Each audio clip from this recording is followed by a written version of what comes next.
What's up, friends? Welcome back to another episode of Off the Bike.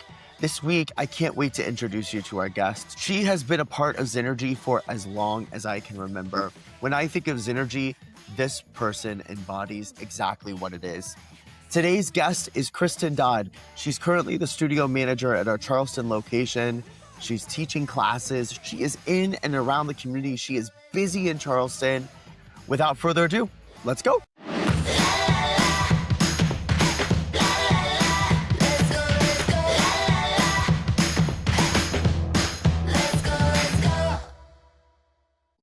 Hi, friends. Welcome back to another episode of Off the Bike. Today, I'm excited to have none other than Miss Kristen with us. Hi, Kristen. Hi. Why don't you give us a little introduction about yourself, and then we will dive into our whole conversation from there. Deal. I'm Kristen.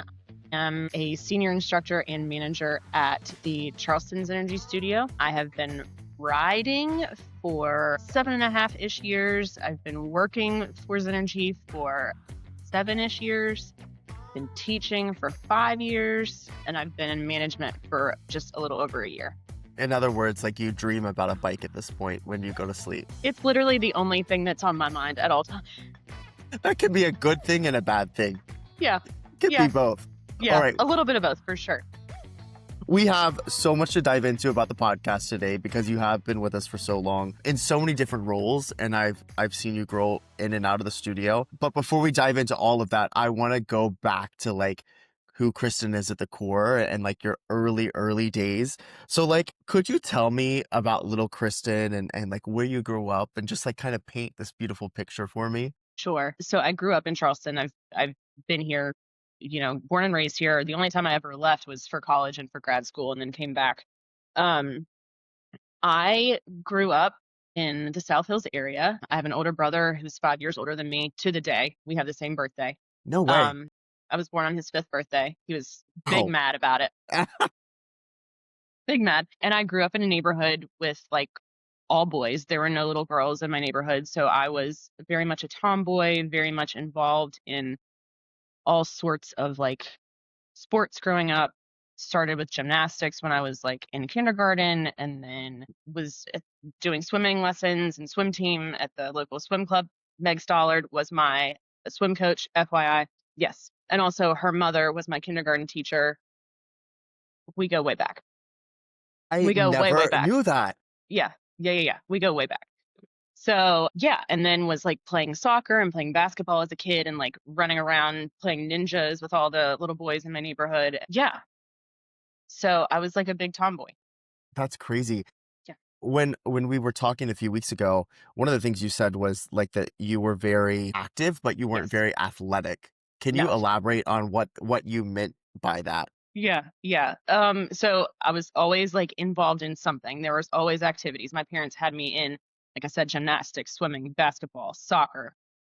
But like I never really excelled at any of those things. I was just kind of like, I feel like I was there from their standpoint to get my energy out. And then from my standpoint, it was more of like a socialization thing, I think. And then when I moved away from soccer around like middle school, I started playing tennis. God knows how much money my parents spent on like lessons and clinics and all this sort of thing. And I was decent, but like, again, didn't really excel. Like all of my friends growing up were super active, very athletic, like track stars, swimming stars, tennis stars. Like the school that I went to, everyone was involved in extracurriculars and everyone was good at stuff. And I just never felt like I excelled. So I was always active, but like never really great. Yeah. If that makes sense. It makes total sense. What do you think made you feel that way? Was it because you were so adventurous and did so much, or? I think from a very young age, I like compared myself to everyone else. I put a lot of pressure on myself from a young age. I was always a perfectionist. I remember listening to part of Erin's interview, talking about how she's like a type A personality. I've been very much the same. Always a perfectionist, always striving to be my best, but never at that age, especially like growing up, never really felt like I was as good as my friends at X, Y, and Z, Sure. So did that push you harder, you think, because you were so so. focused on it? Yeah. so Yeah. focused. And maybe being around so many guys brought a different mentality to it, I Yeah. guess. Yeah. I mean, that would you say so? Yeah. I mean, I definitely tried to be like the tough little girl, you know. Yeah. Um, and I think that I just kind of pushed myself a little bit harder. Um, if that, yeah, Yeah, I that did. makes I total pushed myself sense. harder. Yeah. Yeah. So I didn't know all of the connection about Meg, which is Yeah. crazy because I have Yeah. known you for 7 years now. Yeah. So since you brought that up, I think that's a good segue about Zenergy. Is Hmm. that how you found out about Zenergy? No, actually. So I will go back and say, so Meg's mom was my Yes. kindergarten teacher. That's when I was involved in gymnastics, and I broke my arm when I was doing gymnastics. And I remember Meg and her mom brought my makeup work to my house while I was in kindergarten when I was missing school because of my broken arm. They brought my makeup work to my house, and I was like, oh my God, makeup work. That's cool. I didn't know what that meant, uh, obviously. But yeah, so those were my first memories of Meg was, when I was in kindergarten, her mom was my teacher. And then I swam for South Hills Swim Club and Meg was my like coach for a little bit. So yeah, we go way back. But in terms of Zenergy, I was introduced by Anna Reap, who, Hmm. was one of our instructors for a time. Um, we had been going to these boxing classes, which we were obsessed with. We had been going to these boxing classes like 3 to 4 days a week, like in Nitro and Cross Lanes. Like we were driving all over the place to go to these. And then it just got to a point where we are like, man, this is like a lot. We need to find something closer to home. Especially after being at work all day, not getting home until like super late. I think Anna's first ride with Meg was in 2000 and it was St. Patrick's Day ride. So that No. was Anna's first ride, and so she went to that, and she came back to my friend Kara and I, and she was like, "You guys, this shit was wild. This shit was wild. It was so much fun. Like you've got to come." And so I did finally, like after a couple weeks, I did start in March of Well, 2018. I and fun came. fact, Meg's St. Patrick's Day rides were probably some of the most chaotic and most Yes, fun rides. So so fun. for that to be her first ride, Yes, she probably thought, "Wow." crazy. Yeah, I know. I know. So she had the time of her life, and so it told us that we needed to come. And so it was like within a couple weeks, I took my first ride. It was with Amanda, and I remember I was on bike 8, and I was like, "What is happening in here? What is happening in here?" Like I couldn't figure out what was worse, like the pain in my legs or like the pain from sitting down. Like I didn't know what was the lesser of two evils. And I hadn't ridden like an actual bike, which I still don't, but I hadn't ridden a bike in so long that I was just like, well, I don't, this movement, this motion it doesn't work for me, but, it was fun enough that I gave it a second and third try. And then after that, I was like, I'm in. Hooked. I'm hooked. So the first class was strange, or maybe Yes. it's not strange, was overwhelming. It was just yeah, it was overwhelming. And I think at that time I was trying to remember who else was in that class. I'm sure Anna was there. I think that there were so many like seasoned riders at that time, experienced riders that like I would look around and everybody was on beat, everybody was doing the choreo, everybody was like on point, and I was just like, how in the hell is this happening? How in the hell is this happening? And I mean, it took me a while to be to be able to stay on beat, B to nail the choreo, and C to do it all at the same time. Yeah. You said took the first class and then you decided to come back for the second, then the Hmm. third, and then you kept coming. At what point did it go from, okay, I'm going to try this out to, okay, I want to keep coming to this place? And why? I honestly I think that it was just within the first few rides. Felt like there was a connection with the people, like with the instructors. I don't even think that it was until like my third or fourth, maybe even after that ride, that I even saw Meg.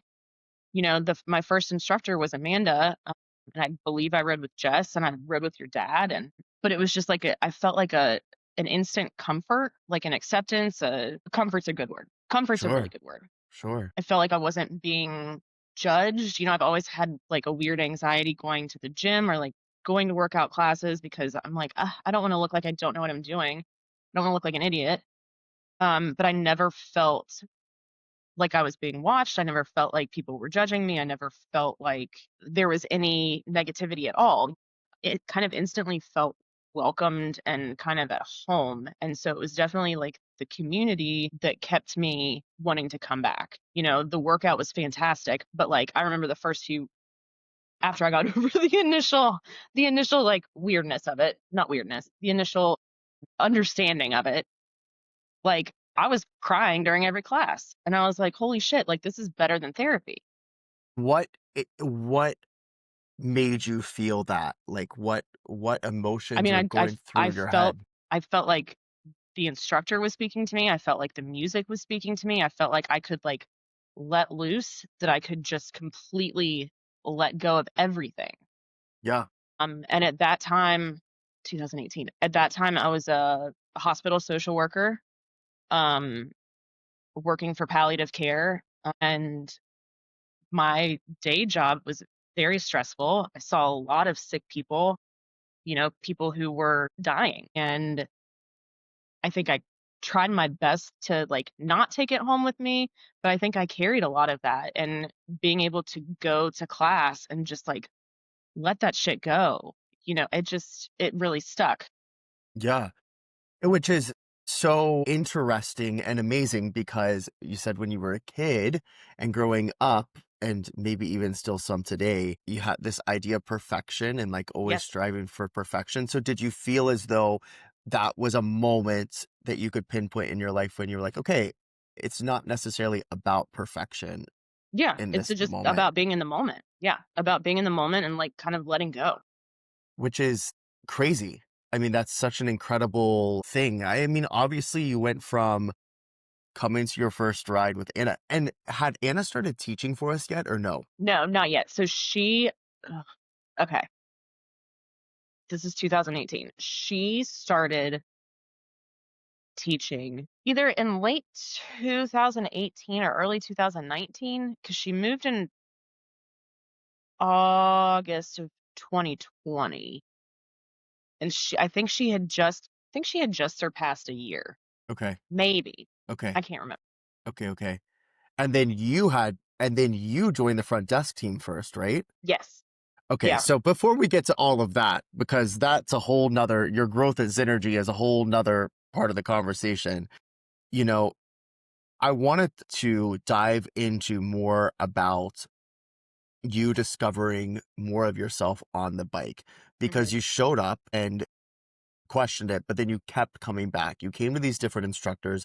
You ended up taking Meg's class, who you knew from a child. You made connections. You obviously already had a connection with Anna, but I'm sure you had connections with other riders. Can you tell me about, in those rides, how you continued to find yourself more, how you found confidence for yourself? And, you talked about your day job being, insane in Hmm. every aspect possible. But can you Yeah. tell me like what you were bringing into the studio inside and what you were leaving with maybe? And I think that like I said, I think that I was carrying a lot more weight than I really maybe understood or realized, and then being able to leave feeling that weight lifted was a big, big part of it for me. It sounds to me like when you and Anna were going to these boxing classes, right? You Mhm. were you were perhaps going for the workout Yes, at these absolutely. places. Yes. And so Yes. Zenergy, that's how Zenergy originally That's came how it into started. play. Yes. Yes. And now you come in for the workout, but it almost sounds like, at least through the conversation, that you have found something so much more than that. And it really wasn't the workout at the end at all. It was self-discovery and more of that like therapy Yes. session. Is that Yeah. a Yes. fair 100%. statement? 100%. And can you talk about like what made you feel that way? I know you talk about the instructors, but Mhm. like, was it through the messaging? Was it I think it through was through the messaging. I think it was through the music, it almost felt like the music was like curated for me. The messages through the music, the messages that the instructors were giving, somehow always had a way of speaking to me and what I was feeling at the time. Yeah, no, that makes perfect sense. I think that when it's so interesting, I always love talking to people at the Charleston studio because it is the OG Mhm. and there's so much love in the treehouse there. That's for those that are listening, we call the studio the treehouse because it's on the second floor. And I think what I love about your story, which is what I'm going to transition into next, is you started as a writer, but you have now been in every role at that studio. And so you went from this kid that we talked about of always striving for perfection and being at Zenergy, being pushed into these new areas of growth and creating maybe new boundaries for Yeah. yourself, new Yeah. challenges for yourself. So Challenges for sure. Yeah. at what point did you go from writer to the Hmm. first role at the studio, and how did this come to be? Because that's a big shift to go from, hey, I don't know about this place at all, to I'm going to come and take a class with Anna, to Yeah. now I'm going to work there. Hmm. So it was started writing in March and then started working in October. So what, like 6, 7 months, 7 months. I think at that point in time we had a handful of the PA students from UC who had been working front desk who were graduating and like filtering their way out. And so Meg was in need of some help. And so I was like, yeah, sure. Like I'm here a lot anyway. Like I think I was writing 3 or 4 days a week anyway. And so I was like, why not? If you need help, I'm happy to help out. So yeah, I did front desk and made a lot of great friendships, met a lot of cool people that way, really like formed connections with people before and after class. And I have listened to Meg's podcast too about, when people would come literally 30 minutes before class, as soon as we unlocked the door, and they would sit in the lobby for the 30 minutes prior to class just to like bullshit. And it was the best. And we would like have to wait afterwards to clean because they'd still be there just like hanging Still out, be which was talking. which was great. Yeah, yeah. But like we were able to form pretty close relationships and friendships with people that way. Which at this point, what I think is so funny about your story is that the person that you had come to the studio with, now you're both Mhm. working for Zenergy, right? Yeah, yeah. At this point, So she also, let me think about this. So she also was front desk okay, for a little while before she started instructing. Her transition from front desk to instructor was like, I feel like pretty quick. how funny that you both ended up I know. working for I the know. studio that you. Well, and also what's funny is now that we're talking about it. So when she and Zach moved to West Virginia, she took my job as the social worker on the oncology floor. Yeah, yeah. So in 2016, I went from the oncology floor to the palliative care department, and she took my job as the oncology social worker. And then when I left in 2019 to go to the nursing home, she took my job as the palliative care social worker. Now, did you all know each other from work or by growing Yeah, up? Okay, from work. yeah, from work. Yeah, because she and Zach had both grown up in South Carolina, and they were only in West Virginia because he was in residency. I see. So we met through the hospital, through I work, see. I and we see. became pretty instant friends. And then when our significant others met, they like I were see. bros. They were bros The moral immediately. of the story is thank goodness for Anna Yeah, for getting you to Zenergy yeah. is the moral of the That's story, the right? moral of the story. That's the moral of Yeah. the story. Okay, so you front desk, you're still writing as a writer. At what point do you then become an instructor? Because that was the next role, right? Yeah. So I'm trying to think. It must have been probably late in 19, or early 2020. Classes were full, like all the time. And so a handful of the instructors were using me to ride podium because we had 21 people showing up for class. And so Courtney, they did it with Courtney too. Courtney, who trained with me. I know I rode for Amanda, I rode for Anna, I rode for Meg. So once I kind of started gaining confidence in riding, they saw that I was able to ride well. And so I started riding podium for them when classes were full. And then Meg was like, you could do this. And I was like, I don't know about that. I don't think so. I don't think so. And she was like, no, no, you really can. And so I was like, well, let's just let's see what happens. And now, so when they were putting you up to ride Hmm. podium, Hmm. did you know that you were being potentially considered to be an instructor, or No, did you just thought you were helping no. out? I was just And like, I'll get up there and just bebop along. I'll just do whatever you tell me to do. It's just, yeah, yeah, and yeah, in hindsight now, it's like maybe that really helped find confidence for you absolutely, absolutely. up on Yeah, the podium. it was like if I can get up there and ride in front of this room, I should be able to find at least try to find my voice to teach a Yeah, class. You know? yeah. I'm so glad you said that because now I'm sitting here thinking like, hey man, maybe I need to bring this back for people that we're considering for instructors. Get them up on the podium and Yeah. have I them mean, I save think it's a have them save our legs while we yeah. No, I think it's a great idea. I think that it gives uh a little bit of good insight as to how it feels to be in front of a room, obviously not on a mic and not, you know, teaching. teaching, but Sure, like to be physically in front of a room, having to be active and like having eyes on you. Yeah. I sure. mean, I love that's that. that's scary. That's scary. It's terrifying. It's terrifying. It's terrifying. So Meg coaches you and Hmm. you go through the training. Can you talk a little bit about your training experience and what you Yes. went through? Oh, God, it feels like forever ago. It Uh, was forever ago. it was forever ago.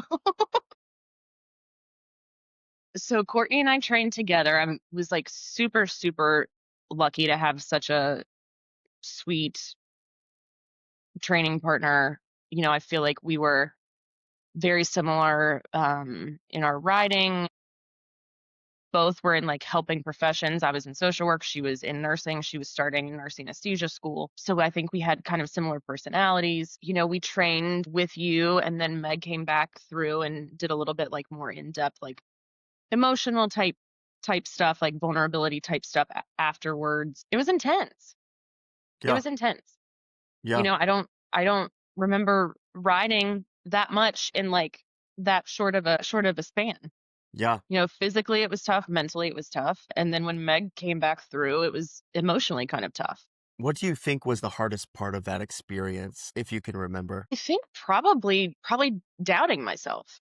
Like probably just thinking like I'm not cut out for this. Whether it was I think physically I felt like I could ride, but I think it was like the getting in front of the room and talking in front of 20 people and like having all that attention on me that I was like, I don't know that I'm cut out for this. I think that that was like the biggest challenge for me. Did you feel like these flashes of your childhood and that perfectionism were kind of like coming back throughout that process? Absolutely. And what helped you get through that mindset? Because even though you're an adult now, it's like those things are always going to be with you. Yeah, they're kind of ingrained. I don't know if it was during training that I finally like just let it go. No, it wasn't. It was not during training that I let it go. It was definitely not during training that I let it go. I was still very much a perfectionist after training. It Sure. was just like forcing myself to do it. Like Meg played a huge role in encouraging me and like letting me know that I was capable. And I was like, well, I mean, if she's telling me this, there must be a reason. Sure. She's not bullshitting me. Sure. She's not going to sit here and like lie to me. So there must be a reason. So I just need to like let it go and see what I can do up there. And I think probably the first time that I really realized that I just needed to let go of the idea of perfectionism and like creating a perfect experience was within a few weeks or a few months of first starting to teach. And I go to plug in my computer and my volume's not working like at all, at all. And I'm like, well, shit, like, what do I do? Like, I have 12, 13 people in this room. Like, I can't. I can't not teach this class because of this. So I turned Sonos on and I taught to Sonos. And it was really like, it was like a climb and then a sprint and then a climb and then a sprint and then a climb and then a So sprint. And that was a good 35 to 40 minutes of climbing and sprinting and climbing and sprinting and climbing and yeah. sprinting that I just had to like make up as I went. I had to improvise. And So then, tell for people that are listening, tell them what that means when you say you had to turn Sonos on. so it's like the overhead music that we play in the lobby. Like it's the pump up music that we play in the Like lobby before and we don't after know class. I don't know what it is. yeah, It's we the don't know radio. what's being played. It's like a radio. It's the radio. So I go and I turn that shit on, and it's again hill, sprint, and 35 to 40 minutes of that. And that I think was like an eye opening experience that like you just got to go with it. You just got to go Yeah. with it. Like let go of your expectations, let go of the need to create a perfect experience, let go and see what happens. That was the first experience of me needing to just like, well, this is the situation. We're gonna have to just we're just gonna have to We go just through have to it. roll with Like, the punches. yeah, What yeah, I love about that though is that that might have been the first moment maybe where you maybe forcefully had I to think, let go yeah, no, because that's fair. That's you a didn't fair have assumption. control.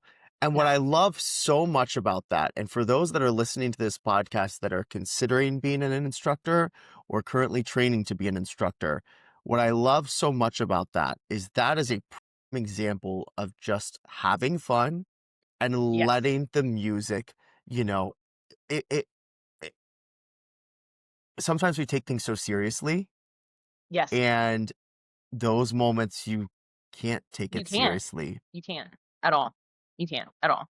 Yeah, and I would like, and those were in the days where I was spending literal hours making a playlist, not only like pulling the music and sequencing it, but also like figuring out my choreo to everything and making sure that I knew it from start to finish, like the back of my hand, Yeah. And then I get in there and it's like, just kidding, no can do. And the funny part about that is that it was user error. I was still very new to iTunes and to using a Mac. And so it was just that my volume was not turned all the way up in iTunes or on my computer. And so that was my own fault. Wait, the class that you had to use Sonos for Yeah. was user error. Yep. Wow. Yeah. So I mean, divine intervention, I guess, because it did really like show me that I just needed to like chill the fuck out. Yeah. Yeah, I love that. On all these podcasts, I've spoken to some instructors, but I have never really dug into the instructor side of things as much. Hmm. And you've been with us for so long, so I want to dive in a little bit more with you. You know, what would you say now, because you're still teaching today, Hmm. Hmm. what would you say the hardest part of instructing is today? For me personally today, um, the hardest part is keeping it fresh. Um, Finding new meaningful messaging.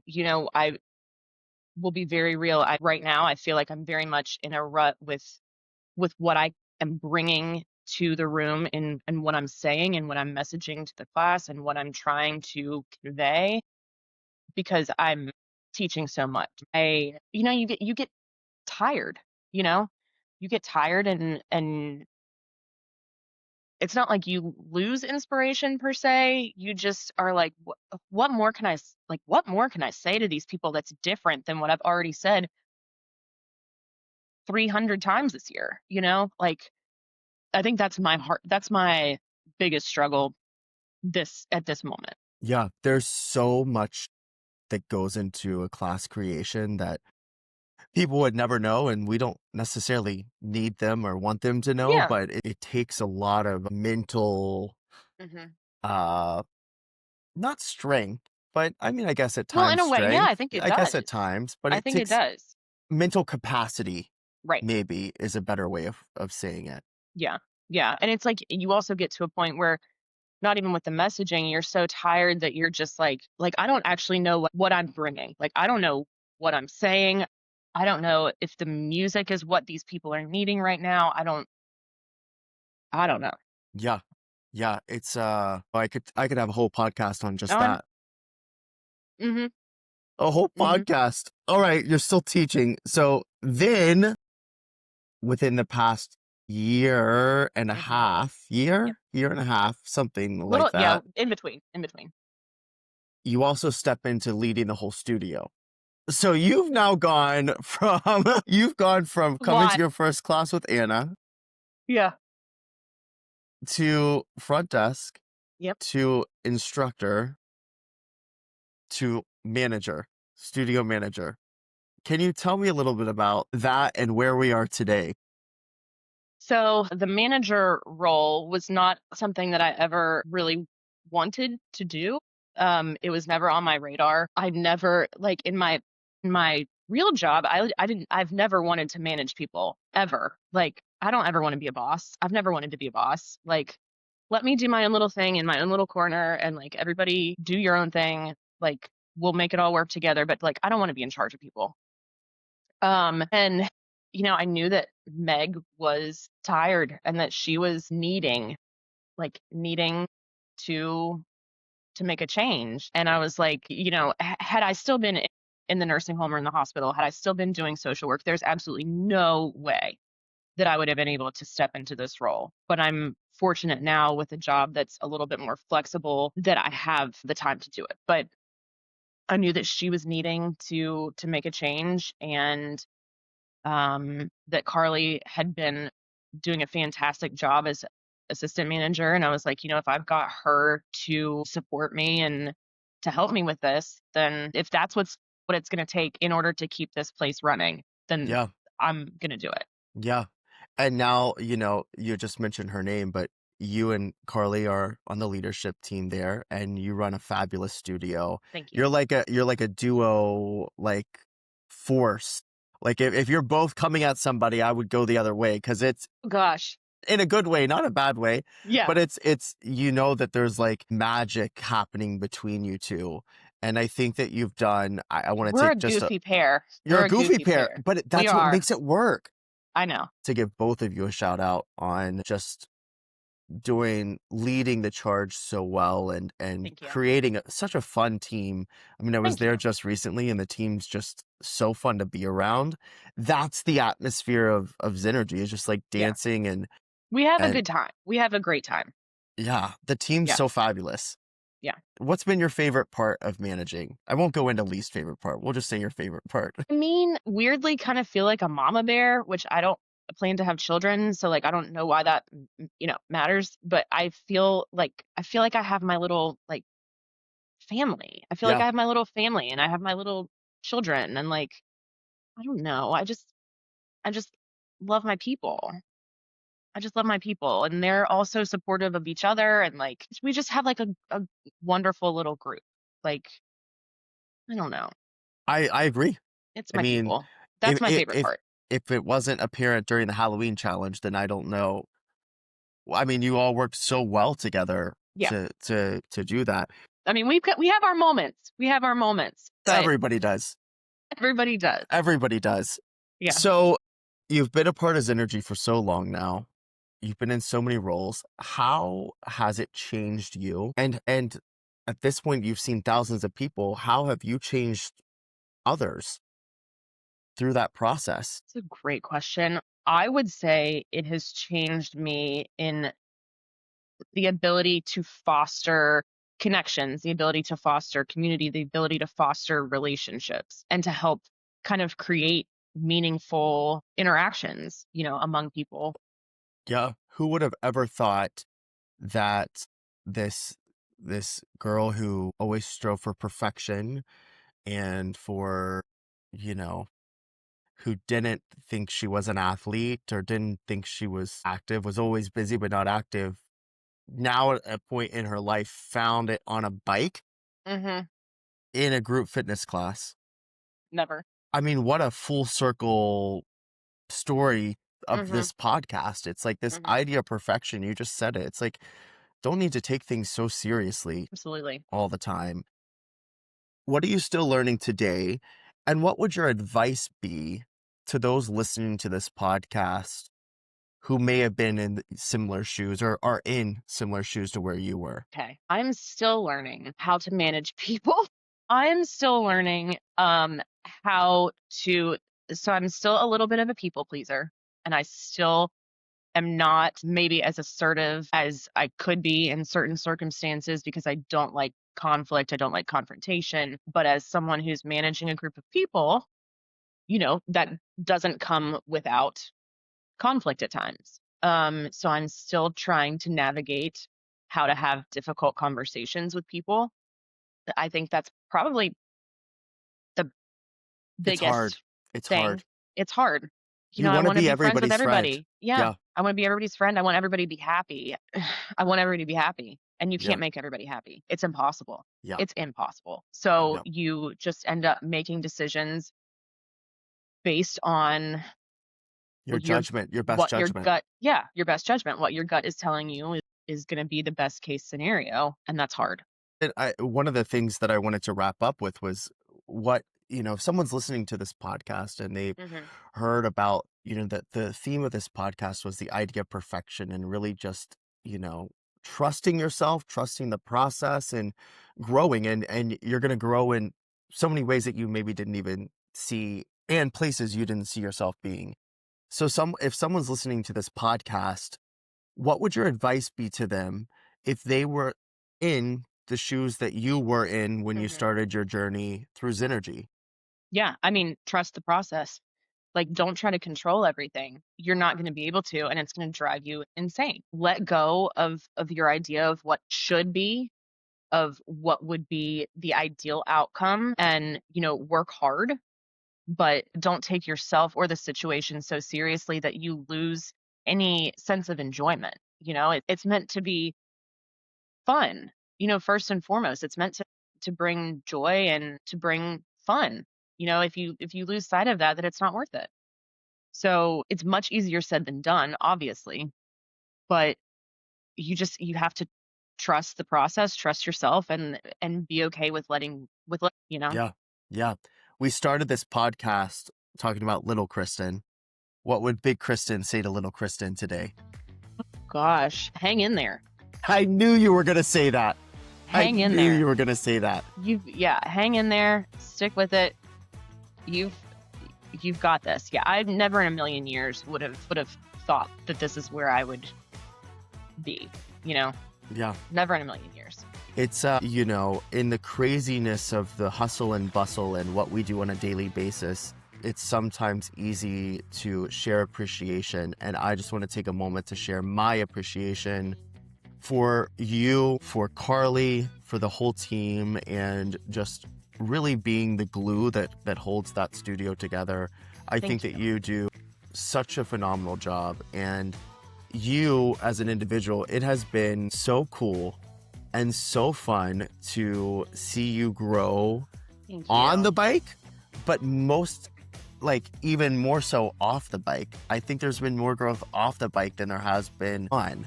So I just wanted to end the podcast by sharing my appreciation. And I cannot wait for people to hear this podcast because there are things that I learned on this that I didn't even know.